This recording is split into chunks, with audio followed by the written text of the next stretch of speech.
Everyone, welcome to my channel. My name is Amanda. This is a vlog of my late autism and ADHD diagnosis experience. In my last video, I talked a lot about PDA, which is Pathological Demand Avoidance. And I got a lot of comments where people were saying they would like me to talk more on this subject. And I thought I would do a follow-up video to that one, especially because as far as being autistic, having the pathological demand avoidance profile of autism, I think is the most disabling part of, for me personally, being autistic. And like all of my videos, I'm not a medical expert. I am medically diagnosed with autism and ADHD. And this is from my personal lived experience. And if you've met one autistic person, you've met one autistic person.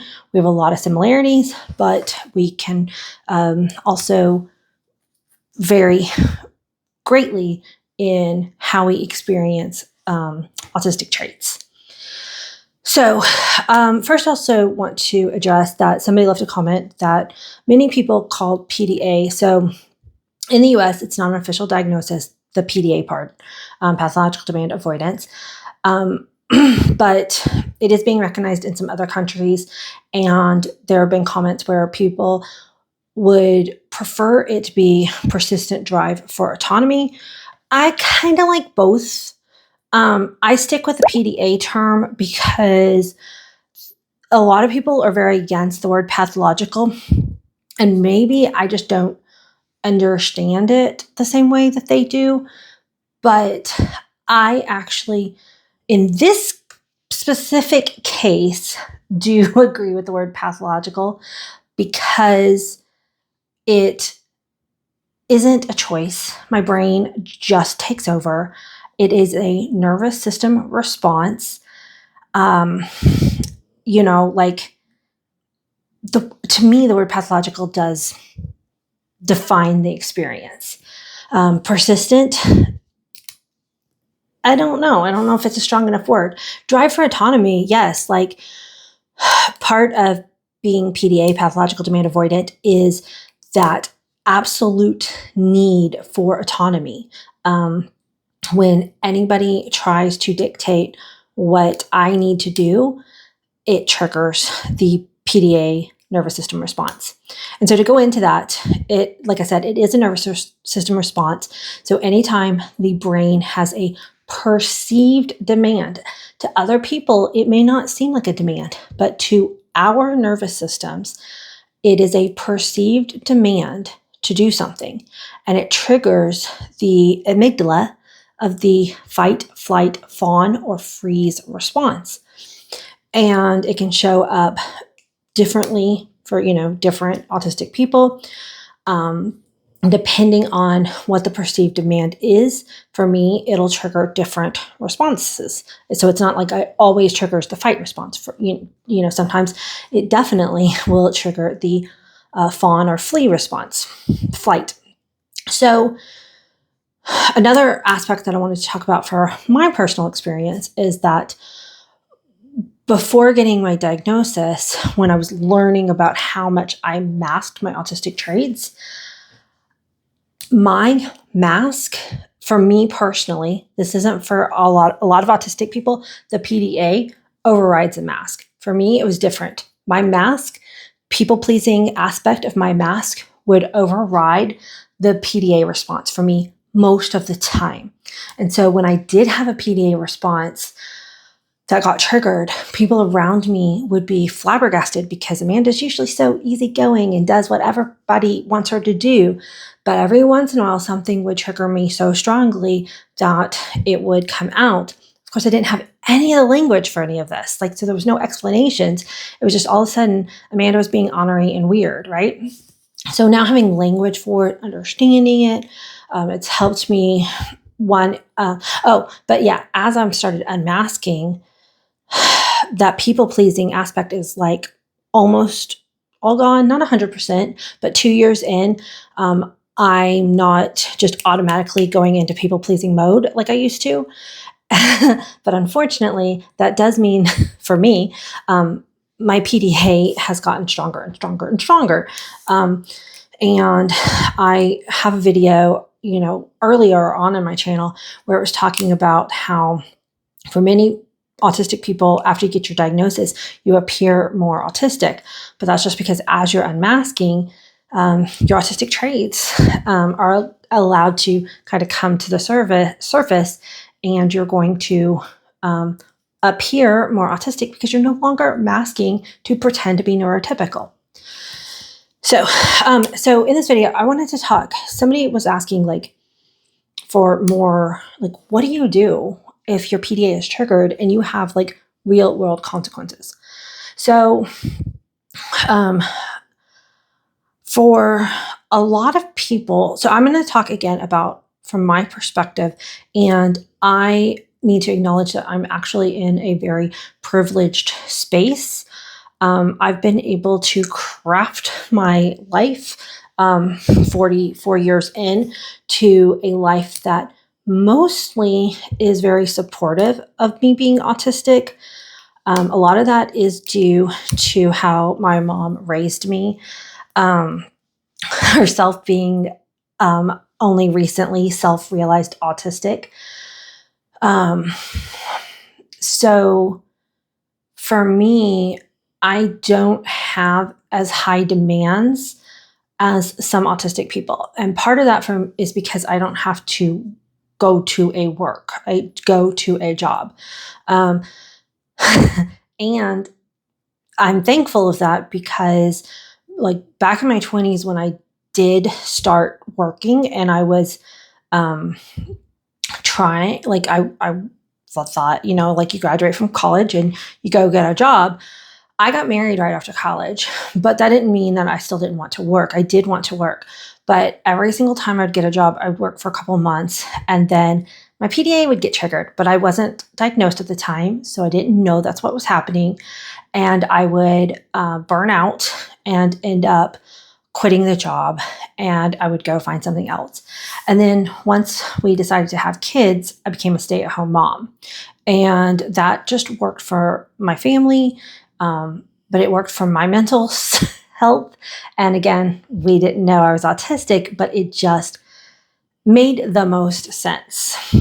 And we've structured our marriage in a way that does tend to fall into traditional male-female roles, but that is by design, not because my husband and I feel like I should be a stay-at-home mom, right?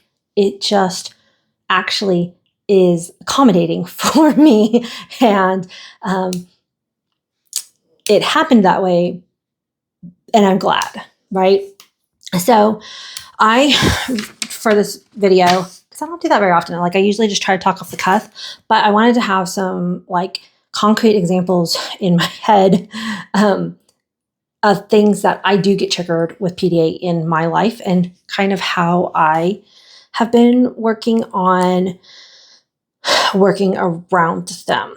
Because one of the things that I think is important, I don't like it when people say that you're using your autism as an excuse. It's not an excuse, it's a reason. We're autistic, or we have pathological demand avoidance. I mentioned in my last video that there's a lot of ADHD people who also have PDA. I'm autistic ADHD. I'm not going to go into this video. If you want to hear more about that, go into that video and watch it. So I'm just saying that because there possibly could be people who are PDA that aren't autistic, but there's a big autistic PDA overlap. And autism is a disability. So when you are up against something that is actually disabling, you're not using it as an excuse. You're using it as a reason. And I think that for most of us, y'all will all agree that we do work to be responsible, contributing members of society, using accommodations and to the best of our ability. sometimes, especially without the supports or accommodations, our brains work against us. And that's when other people will label us as being lazy or unwilling to do things, or being difficult, all of these words, when if they would understand it's not an excuse, it's a reason, and we can get together and figure out what is the triggering demand and how can we accommodate for that mental disability, then we could be those responsible contributing members of society like we want to be. Okay. So I think I said that well. Off the top of my list, this is no particular order, finish my novel. I've been working on it since last December, and I've been making progress on it. At first, it was hyperfixation. That means that there was no PDA. My brain was in hyperfixation mode, and I was cranking it out. I actually had monotropism, which I have a whole video on that, where it's like it was almost hard to do anything else because all I wanted to do was my novel. At this point in the game, when I'm done, I'm at the editing stage, and I paid to have an editor. It's actually triggering rejection-sensitive dysphoria, having all these edits. So that has slowed me down. And then also PDA, it's feeling like a demand to finish it, even though I want to do it so bad. So what I've been doing is just like letting myself realize that I am self-publishing. I don't know that I could work with a publisher because timelines don't work for me. So there is no deadline, and taking that demand of a deadline off has let me work on it a little bit at a time when it doesn't feel like high pressure. So taking away a self-imposed deadline has taken away that demand and allowed me to continue to work on my novel. Making YouTube videos. So I love making these videos, but occasionally they feel like a demand because I want to have a successful channel and I want to put out consistent videos. And because of those wants, it can feel like an internal demand on myself, which will make me not want to do it. So one way that I will overcome that is sometimes I will figure out what's the demand. Sometimes it's a schedule because I do try to put out one video a week. I've been mostly successful about that. But like, for instance, last week, it was 8 days between videos, my last one and the one before that. And I just had to let that happen because if I had tried to force myself to do it sooner, then it just felt like too much of a demand, and my brain like couldn't come up with a topic. Like I would have just stared at the camera and just been like, because like when your amygdala is triggered, brain doesn't work right. Another way that I overcome of it is I think of what are real world consequences that could happen, like on any of these situations, right? And so one of the demands that I internally perceive a lot of times when I'm working on making YouTube videos is my own personal want is to dress nice for the camera, right? Like I want to put on an outfit and do my makeup and my hair and present my best foot forward, especially because, 40 something years of masking, which one of my masks was like, again, people pleasing and being perfect. So there's no way I would have gotten in front of a camera unless I was camera ready. So to remove that demand, like what is the real world consequence of me showing up on camera in my pajamas, especially because they look like it's just a regular t-shirt. I mean, this one has little stains, but I didn't have anywhere to go today and I did not want to get dressed. So getting dressed would not wanting to do that prevent me from making a video. There is no real world demands that say I have to have hair, makeup, and a cute outfit to put on a YouTube video. It's an internal want. And if that is something that you value very highly, then that may not be something that you can work with. For me, it's an internal want, but also for me, makeup is just like fun. It's not tied to my self-esteem or anything like that.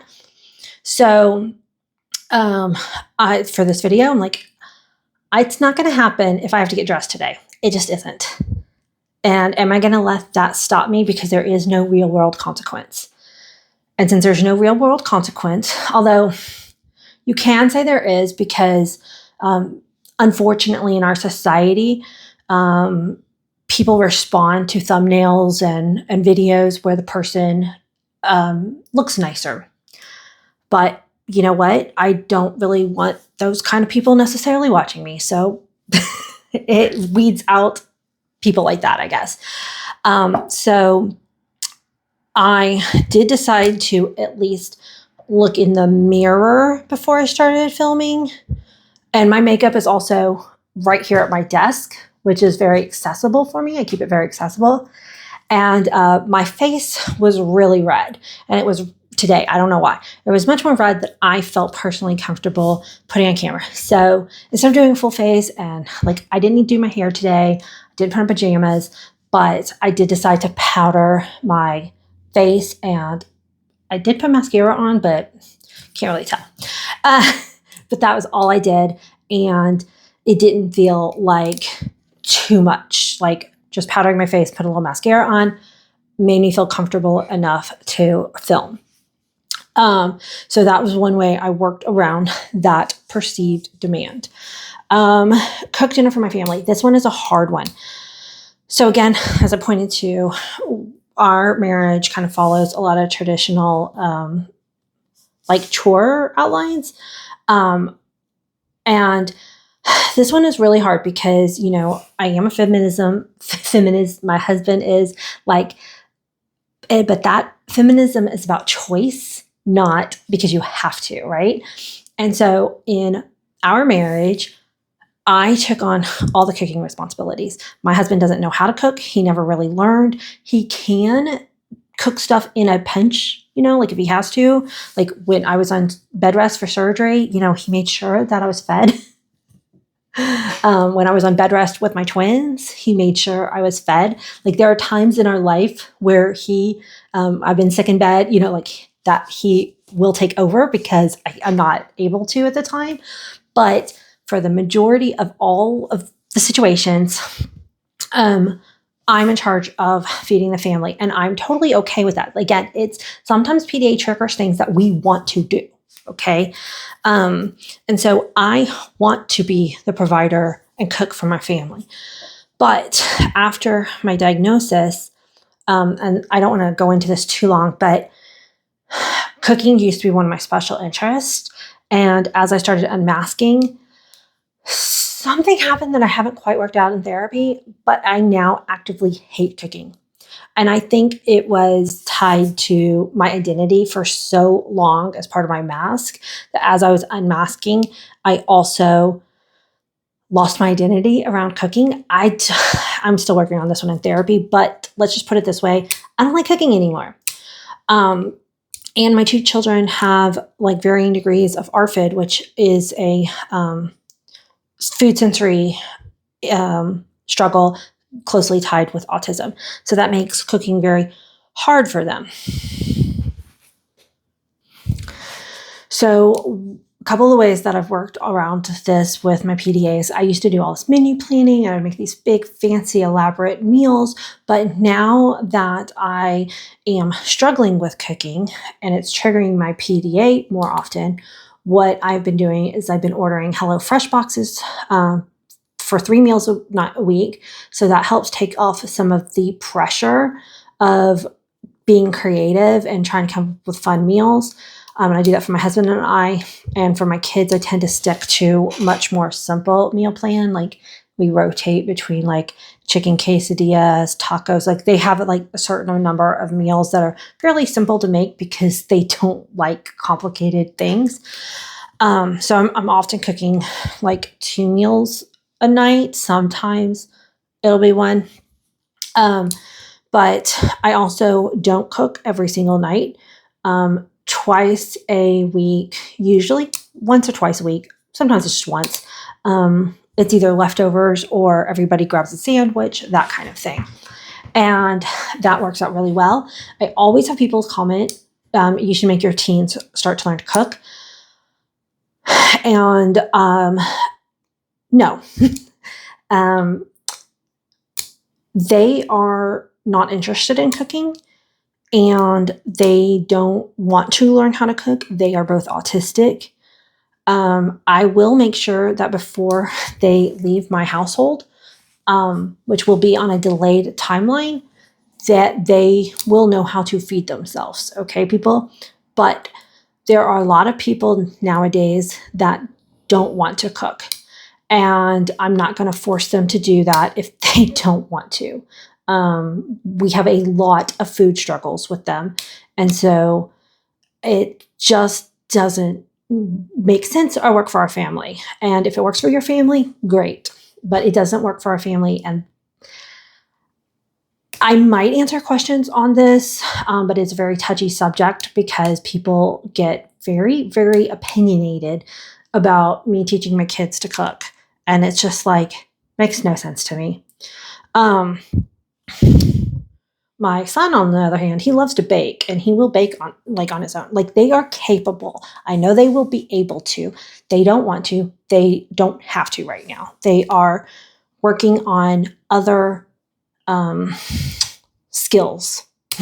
They go to occupational therapy. They are doing what they need to do. Laundry is another PDA trigger, because even though I'm technically a housewife or whatever you want to call it, I hate laundry, hate it. So I haven't really super 100% set up a good way to overcome this, except for the fact that, like, real life consequence, I don't want us to all be running around naked. My kids actually do their own laundry, so that's good. So I don't do their laundry at all, and they have the real life consequence of having to wear dirty clothes if they forget. I do help them manage it occasionally when they're stressed out, like as in reminders, but they 100% do their own laundry. I do mine and my husband's laundry, and my biggest help for that is just using a body double. I'll usually call my mom, my grandma, or my sister on the phone, and talking on the phone while folding laundry is the best body doubling that works for me. Sometimes I'll watch a show, but I'll usually get distracted by the show and forget to fold. So for some reason, just talking on the phone while I fold clothes is the best way for me to get through that task. And the funny thing is, I will put it off for so long, then when I finally get started and do it, I'm like, oh, that really wasn't that bad every single time.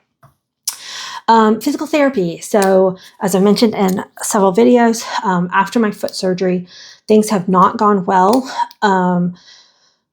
I got approved by the surgeon and my first physical therapy team that everything was fine. And I kept telling my physical therapy team, no, it's not, because I'm not walking the way that I should be walking. And I'm now with a new physical therapist, and she's amazing. But physical therapy is always going to feel like a demand, I think. Like, it just is. And so I try to remove time constraints. Like, for a lot of people, setting a time, like I'm going to wake up and do it first thing in the morning, works for them. For me, it doesn't. That makes it feel like more of a demand. So I try to just work it around throughout the day whenever it seems like, okay, because my physical therapy routine is it's less than 10 minutes. And it's like, okay, I have 10 minutes now. Let's get it out.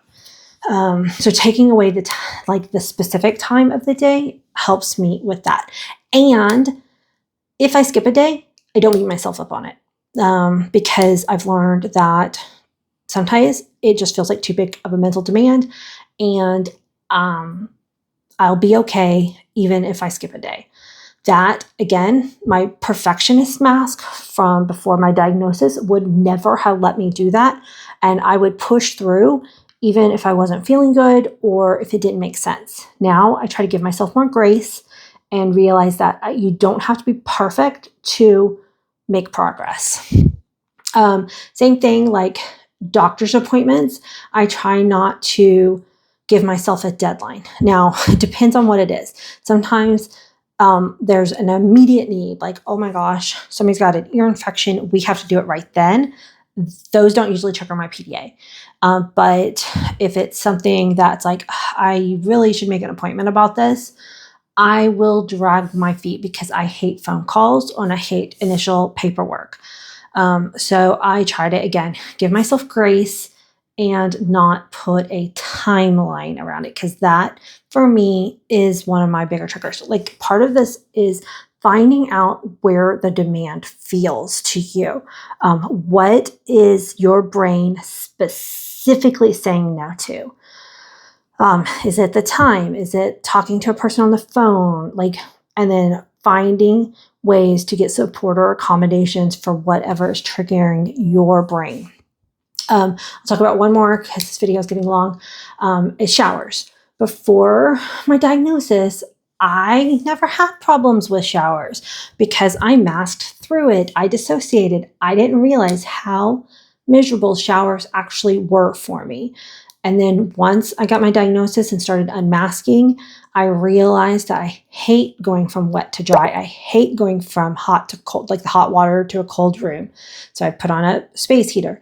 I hate when my hair was long, the curls would get stuck to my skin. It's one of the contributing factors for me getting my hair cut. Love, love, love, love my long hair. But one of the reasons I cut it was because I finally just got maxed out. Like, I tried a bunch of different things. Like, I've done videos where I talked about washing my hair in the sink. That was really great until all of a sudden, brain said no, couldn't do it in the sink anymore. And then a couple other tricks that I did where I would work around washing my hair versus showering. But in the end, for now, the solution is just part of it. It's not the only reason, but part of the reason why I cut my hair was because of having to wash and dry it. So how do I work around those demands? Again, like I said, I put a space heater. So when I'm getting out of the hot water, I go walk into a hot room. So I'm not going from hot to cold. I found they're on my Amazon shop. They're called microfiber, which is a major texture no for the majority of us. But these don't feel like microfiber cloth. They're not that weird rough texture. I love these towels. Just going across my skin, they absorb the water so quick and so fast. I feel dry, and the texture of the towel does not feel like microfiber to me. It doesn't even look like microfiber. So I don't even know why they're called microfiber towels. You can look at them in my Amazon shop, see if they're very thin. They're not fluffy towels. They're very thin, but man, are they absorbent. So I literally threw out all my towels, and I bought one pack of these to try them. And then we loved them so much, we replaced all the towels in our entire house with these towels. And then, cutting my hair was accommodation. And also I bought waterproof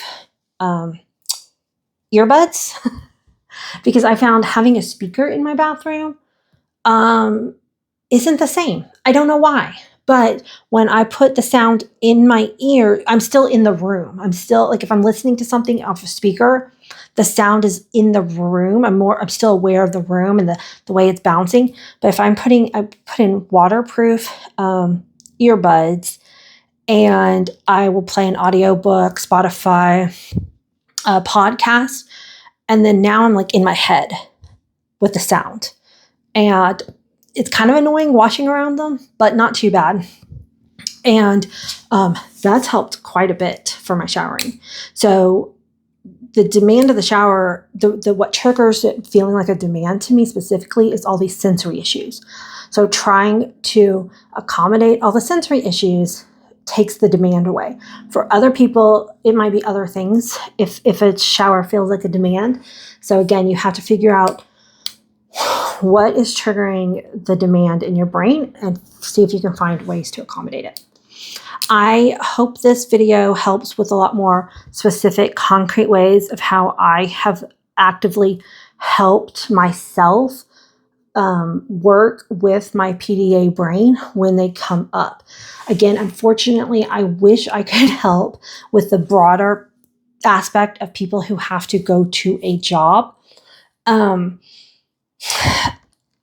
Again, it's why it's disabling. I know I could if I had to, but I think I would go from job to job to job as I burnt out each time, unless I could find jobs that would accommodate my PDA. And I don't know how many are out there like that, but jobs that, gave me more freedom around my time schedule, jobs that didn't have hard deadlines on projects, that had, I know there are deadlines on things in life, but if you could have a more flexible come in and leave hours, these are kind of some accommodations that I would have to try to look for in a job if I wanted to have a job that didn't lead to burnout.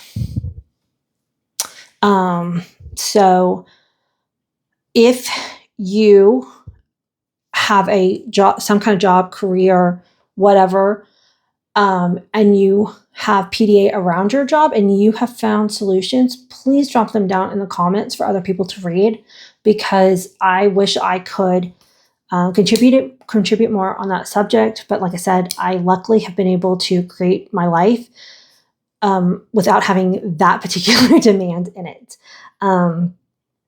because that one is literally the most disabling part of my autism, is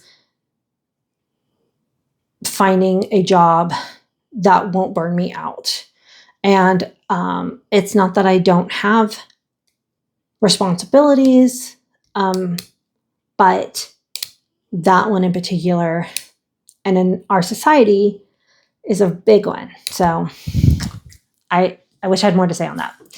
I really, really appreciate you watching the video and contributing to the comments. And until the next one, bye guys.